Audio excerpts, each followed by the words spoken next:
So ito guys, habang tinitanong ko yung booking na pumasok, so agad pinuntahan yung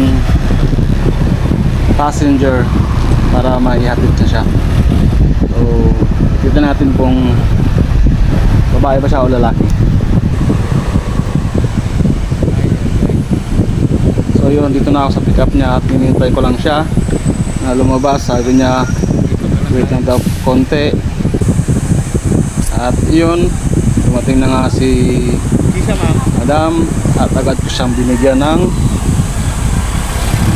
pangsapin sa ulo at saka helmet na rin para protektado ang aming biyahe. So kapwa pareho kaming ligtas. So maya sumampa na siya sa barko, sa motor ko. Magaling kang kupal ka. So na ako. Bakit ito talaga.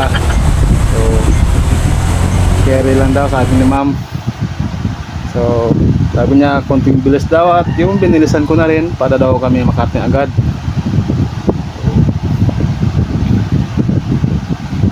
Ibang klase ito si ma'am, gusto mabilis ang patakbo. At yun, talagang binilisan natin ng konti na may dalang pag-iingat. Maya dumating na kami sa kanyang drop off at sabihin kung magkano pamasahe niya, baka maingit yung iba. At yun, sa di kalayuan may pick up na ulit. So ito ay sa Abida Tower. So hanip na kwan yan, kailangan pa talaga ng lisensya. So i-scan lang naman at inibigyan naman siya ulit para ka makapasok. So sa Tower 5 pala yan, kliyente na yan. Kliyente, pasahero.